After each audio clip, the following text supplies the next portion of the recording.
Imagine trying to start a fire with wet wood. Imagine trying to hold water in your bare hands. Imagine spending weeks, months building a trap, only to realize the person you were trying to catch was never in the room. This is what happens when a toxic personality meets someone who has mastered the art. To the toxic personality, this kind of person is not just an annoyance. They are an unbreakable code, a mirror that refuses to shatter, a wall that has no cracks. The manipulation tactics that work on 99% of people. They don't just fail, they backfire. The gaslighting flickers against a wall that won't absorb it. The guilt trips dissolve before they even leave the station. The insults, they land on a surface that doesn't flinch, and the toxic person is left standing there, confused, holding a bag of tricks that suddenly feel useless. What happens when you try to start a fire, but the person you're targeting is made of stone? What are these tactics that break the manipulator's mind? And more importantly, what does it take to become the kind of person they cannot touch? Let's find out. But this isn't just a list of tips.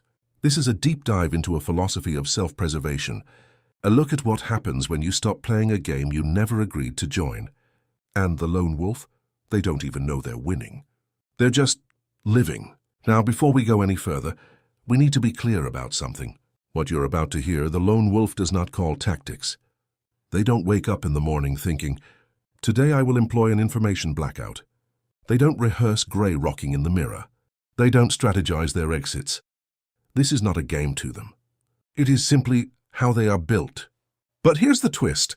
Toxic people do see these behaviors as tactics, because toxic people see everything through the lens of strategy. To a manipulator, every silence is a power move. Every boundary is a provocation. Every refusal to react is a calculated insult. They cannot comprehend a person who simply is. So they project. They assume the lone wolf is playing the same game, just better. And that is where the irony lives. The lone wolf isn't trying to win. They're trying to be left alone. The toxic person, however, is desperate to win. And that desperation is what makes them lose. So as we walk through these behaviors, remember, to the lone wolf, they aren't weapons. They are just the walls of a home they built to survive. To the toxic person, those same walls feel like a fortress built specifically to keep them out. Both are right, but only one of them is losing sleep over it. Part 1. The Great Starvation. Imagine a parasite. For a parasite to survive, it needs a host. It needs blood, it needs warmth. It needs the host to react, to itch, to scratch, to feed it. Now imagine a host that doesn't bleed. This is the first reality that a toxic personality faces when they encounter a lone wolf, and it is the one that frustrates them more than anything else. It is the tactic of the information blackout. In the world of social dynamics, information is currency. Gossip is the stock market. Secrets are the leverage. Most people, when they meet someone new, feel a social pressure to fill the silence. They share, they overshare. They offer up their fears, their past traumas, their weekend plans, their salary, their relationship drama. They hand over the ammunition without realizing it. The toxic person collects this. They file it away. They learn what makes you insecure. They learn who you love, so they can use them as a pressure point later. They learn your dreams, so they can subtly suggest you aren't good enough to reach them. But the lone wolf operates on a different frequency. When asked a personal question, they don't feel the urge to answer. They don't feel the silence pressing down on them. They simply pause, or they deflect with a question of their own, or they give an answer so broad and meaningless that it dissolves in the air. Where do you work? Around. How was your weekend? It was fine. It's not rudeness, it's discernment. You see, the lone wolf has learned a lesson that society tries very hard to unteach you. Society tells you that to be liked, you must be known. That transparency equals trust. That vulnerability is always strength. But the lone wolf knows the truth. Vulnerability is strength when it is chosen. It is not strength when it is demanded. It is not connection when it is extracted. By withholding the details of their inner world, the lone wolf creates a vacuum, and the toxic person thrives on filling vacuums with their own narrative. But they can't, because there is nothing to grab onto. Imagine trying to climb a cliff face made of polished glass. That's the toxic person trying to find a foothold in the lone wolf's life. They can't gossip about you because they don't know anything. They can't turn your friends against you Because they don't have the twisted version of your story to tell. They can't use your past against you because your past is a locked door, and you're the only one holding the key. This isn't paranoia. This is the simple arithmetic of self-defense. If you do not give them the bricks, they cannot build the prison. But here is where the psychological impact deepens. The lone wolf doesn't do this to hide. They do it because they have realized that most of what the world calls connection is actually just performance. They'd rather have one genuine conversation in a year than 100 superficial exchanges that drain their soul. And when the toxic person realizes they can't get in, something happens. They start to sweat, they try harder. They ask more invasive questions. They start to mock the silence. They call the lone wolf mysterious in a tone that is meant to sound like an insult. And the lone wolf, they just smile, or they walk away, because they know. The silence isn't empty. The silence is the sound of their power being preserved. Part 2. The mirror that won't reflect. There is a concept in psychology called mirroring. We do it naturally. When someone smiles at us, we smile back. When someone is angry, our heart rate often increases to match theirs. It's how we bond. It's how we empathize. The toxic person, particularly the one with narcissistic traits, weaponizes this. They rely on what is called narcissistic supply. They need you to react. They need to see their reflection in your emotional state. If they insult you, they need to see you flinch. If they gaslight you, they need to see the confusion in your eyes. If they give you a gift, they need to see the gratitude that puts you in their debt. They need the reflection. The lone wolf, however, has mastered a tactic that is so simple it sounds fake. It's called radical self-validation. And it is the most terrifying thing a manipulator can face. What is radical self-validation? It is the art of being your own source of truth. Most people walk through life looking for external proof. They need the promotion to know they are competent. They need the likes to know they are attractive. They need the toxic person's approval to feel safe in the room. But the lone wolf has done the internal work. Or they have been burned so badly in the past that they built a firewall. So when the toxic person walks up to them and delivers a classic backhanded compliment, you know the type. Wow, you're actually really smart for someone like you. Or I love how you just wear anything and don't care what people think. The average person hears the insult hidden inside. Their face flushes. They try to defend themselves. What do you mean for someone like me? They get pulled into a debate where they have to prove their worth. The lone wolf? The lone wolf hears the insult, analyzes it for a millisecond, categorizes it as irrelevant data, and discards it. They don't get defensive because they don't see the toxic person as a judge. They see the toxic person as a spectator, and a spectator doesn't get to change the game. When the toxic person says, "You're too quiet," the lone wolf says nothing. Why would they? Aren't they quiet? When the toxic person says, "You think you're better than everyone," the lone wolf says, "I see." No denial, no agreement. Just a flat acknowledgement that a sound was made. This is what we call indifference, and indifference is the kryptonite of the toxic personality. Why? Because the toxic person's entire world revolves around relevance.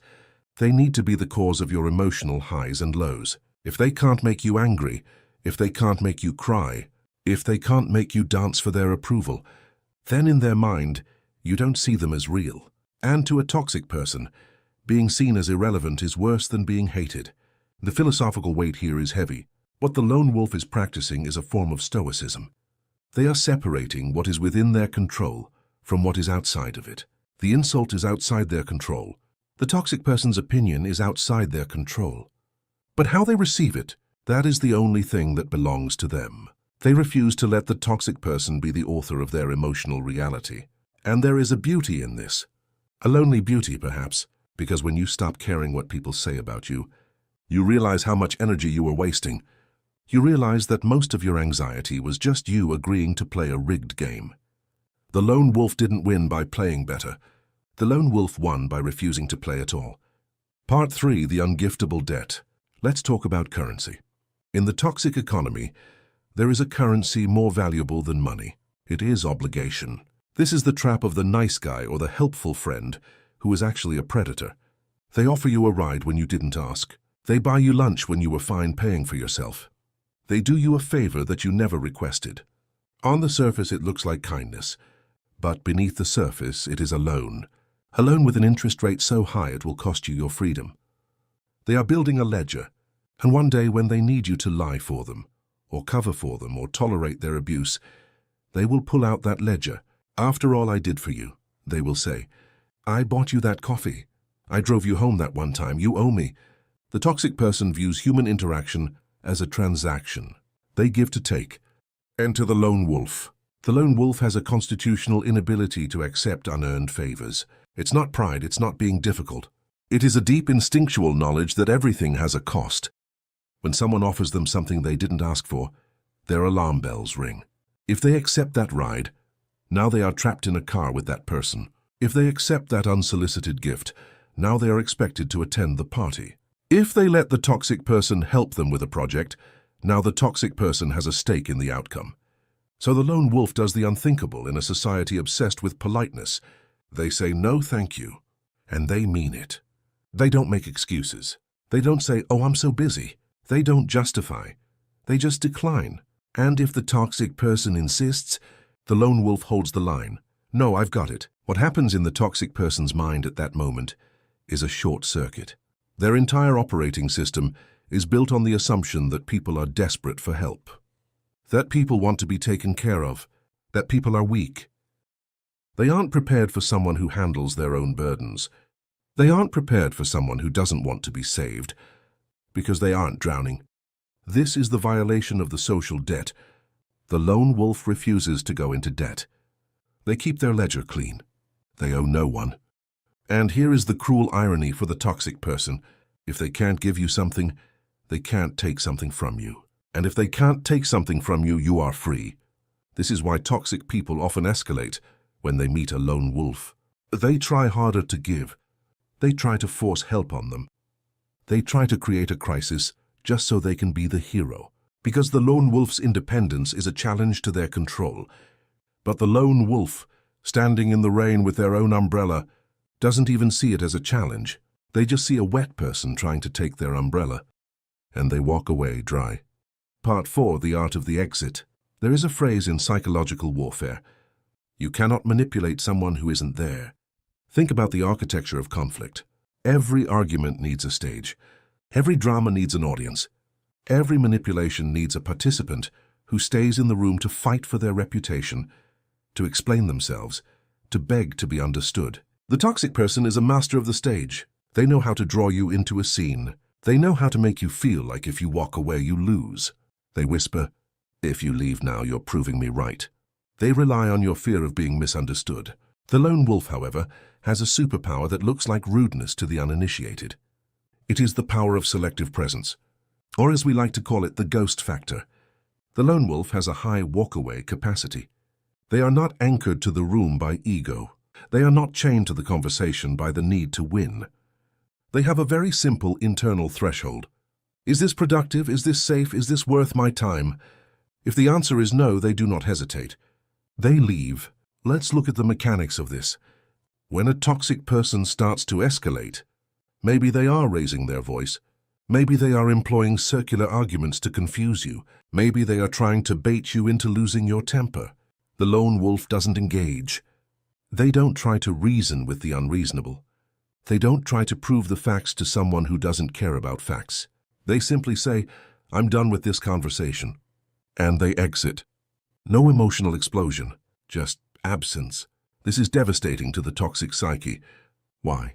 Because the toxic person was prepared for a war. They rehearsed their lines. They imagined you crying or yelling or begging. They wanted the audience to see them as the victim and you as the villain. But if you're not there, the show is cancelled. The energy they built up has nowhere to go. It turns back on them, it festers. They are left standing alone in the room, holding the script with no one to perform for. The lone wolf isn't running away. This is the crucial distinction. The lone wolf is dismissing the conflict. They are looking at the situation, assessing it as a waste of their finite time on this earth, and choosing peace over chaos. Society conditions us to believe that staying in a fight is brave. But the lone wolf knows a deeper truth. Sometimes the bravest thing you can do is refuse to dignify the fight with your presence. What happens when you stop caring about your reputation in the eyes of people you don't respect? You become free. You realize that the only opinion that matters when you walk out that door is your own, and you realize that the feeling of walking away from a burning building is not defeat. It is relief. Part 5. The Pebble in the Shoe. We've all heard of grey rocking. It's a common tactic recommended for dealing with narcissists. The idea is to become boring, to be like a grey rock, no interesting features, no reactions, no juice. But most people who try to grey rock do it consciously. They have to remind themselves to be boring. It's an effort, it's a performance. For the lone wolf, it is not a tactic, it is a state of being. When a toxic person tries to get a reaction out of a lone wolf, they are met with a wall of minimalism. The lone wolf's answers are short. Their face is neutral. They do not mirror the toxic person's excitement, their anger, or their desperation. What do you think about what she did to me? I don't know. Aren't you furious? Not really. Well, if you were a real friend, you would be. Okay. Now, to the average observer, this might look like the lone wolf is cold or unempathetic, but that's not what's happening. What's happening is the lone wolf is refusing to be used. The toxic person isn't looking for genuine connection. They are looking for a weapon. They want the lone wolf to get angry so they can say, "See how violent you are." They want the lone wolf to cry so they can say, "See how weak you are." They want the lone wolf to engage in gossip so they can later pin the blame on them. The lone wolf denies them this.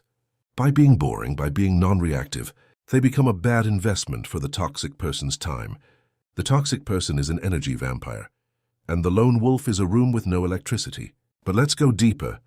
Why is this so effective? It's because the toxic person's ego is built on relevance. If they can make you laugh, they feel powerful. If they can make you cry, they feel powerful. But if they can't make you do anything, they feel powerless. And a powerless toxic person is a dangerous one. The Stoics believed that our freedom lies not in controlling events, but in controlling our reactions to them. The lone wolf has internalized this. They know that the moment they react emotionally to the toxic person's provocation, they have given away their freedom. They are now dancing to a tune written by their abuser. So they refuse. They sit in the silence. They let the toxic person's words hang in the air, unanswered, unsupported, like a joke that no one laughed at. And eventually the toxic person moves on. They find someone who does react, someone who bleeds. Because the lone wolf is just a pebble, and you can't get blood from a stone. Part 6, the silence of the no. This is perhaps the most feared tactic of the lone wolf, not because it is aggressive, but because it is absolute. Toxic people view the word no as a negotiation. When you set a boundary with a toxic person, they don't hear a limit. They hear a puzzle to solve. They hear a wall to climb. They immediately start trying to find the loophole. I don't want to talk about that. Oh, come on, why not? Don't you trust me? I'm just trying to help. You're so secretive. It's unhealthy. See what happened? The toxic person took the boundary and turned it into a conversation about the validity of the boundary. They want you to justify your no. They want you to explain, to defend, to argue. Because while you are arguing, the boundary is already broken. You are already engaged. The lone wolf doesn't engage in this. The lone wolf states the boundary once, clearly, without anger, without explanation. I'm not discussing this. And then they act. If the toxic person brings up the topic again, the lone wolf does not give a warning. They do not usually say, "I told you, stop." They simply end the interaction. They hang up the phone, they leave the room. They walk out of the coffee shop, they go home. No drama, no speech, just consequence. This is what we call boundary enforcement without explanation. And it is brutal in its simplicity. To the toxic person, this feels like violence. It feels like abandonment. It feels like a rejection of their very existence. And in a way, it is. Because the lone wolf is saying, "I have told you the rules of my world. If you choose to break them, you are choosing to not be in my world." The toxic person hates this because it removes their greatest weapon. They can't lawyer their way around a door that is already closed. They can't gaslight someone who is no longer on the phone. For the lone wolf, this is a matter of integrity. They don't make threats. They make decisions. They don't bluff. Because bluffing is a form of engagement. And the lone wolf doesn't want to manage the toxic person's behavior. They want to manage their own environment. This is the deepest level of the psychological impact. The lone wolf has realized that you cannot change a toxic person. You cannot love them into being healthy. You cannot explain your boundaries well enough to make them respect you. All you can do is control your own proximity to them. And so they do. They pull back. They create space. And in that space, they find peace. Conclusion: the unconquerable self. So what is it about the lone wolf that toxic people hate so much? Is it the silence, the boundaries, the refusal to perform? Yes, but it is more than that. What the toxic person truly hates is the sovereignty. The lone wolf has done something that most people are too afraid to do. They have looked at the social contract, the one that says you must be liked, you must be available, you must forgive, you must share, you must participate in the drama, and they have rejected it. They have realized that the greatest power in the world is not money, not status, not popularity. It is the power to walk away. It is the power to be whole alone. It is the power to say no and mean it, without a single tremor in the voice. The toxic person looks at this and sees a fortress they cannot breach. They see a person who is not hungry for their validation, not scared of their rejection, not trapped by their guilt, and it drives them mad, because the toxic person's power is built on the illusion that you need them. But the lone wolf doesn't need anyone, and that is the most dangerous thing in the world to a predator. If you recognize yourself in this video, if you know what it feels like to be the one who walks away, know this: you are just done. Done giving your peace away. Done letting people who don't matter dictate how you feel. The lone wolf doesn't hate the pack. They just don't need the pack to survive. And that is the kind of freedom that no one can ever take from you.